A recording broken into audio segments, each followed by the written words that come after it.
harnak an Pek Lai si se di la u ka tei chang tei tu thon na kan lei a chan a chun Vawlei zot nak fa nak ti let chum le min mei bang zam han se an trian di lai Giêsu min thon nak in Giêsu min sung loi an thế ya ru treo thon nak chu an zam đi Vawlei dấu lo nan nun nak bo pa pe thi nak a tei Vawlei a tei mi cho ka be min ha dam na aku chu zum nak ini tle in a dam lai zot nak ruang a kum zai za da lung re thei le har sat nga in som thum kum riat mi zeng pa dam chang thei dang ngai lo Giêsu dot nak nang le kai cha zong a dam na lung dong la Giêsu an dam ter la Giêsu min sung loi an thế ya ru treo thon nak chu an zam đi Vawlei dấu lo nan nun nak bo pa pe thi nak a tei Vawlei a tei mi cho ka be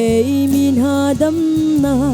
aku chu zum nak in hi tle na dam lai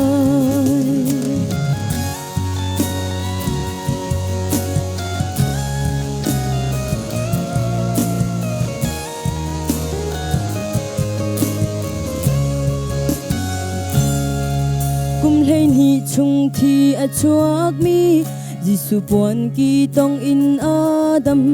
zum nak in tha cham lo a puan chu tong lungo trom nak ngai hin la mu ai kheng bel lo Giêsu dot na thong in na zot nak chu adam chang la Giêsu min sung loi an thế ya ru treo thon nak chu an zam đi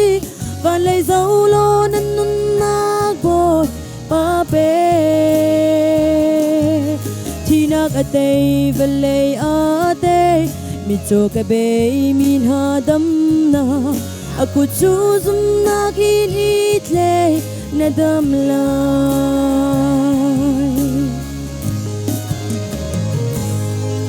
hi zai la sung ai mi u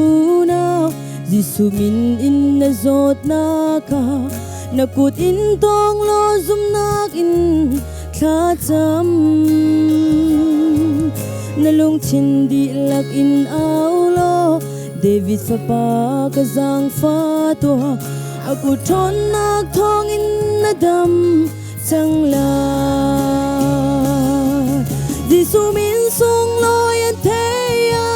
ru treo thon nak chu an zam đi Vawlei dấu lo nan nun nak bo pa pe thi nak a tei Vawlei a tei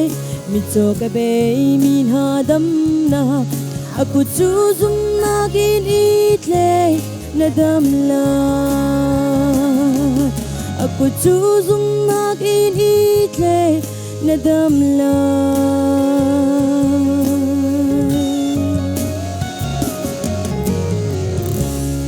Bồi pan ni sun pan na chau kau se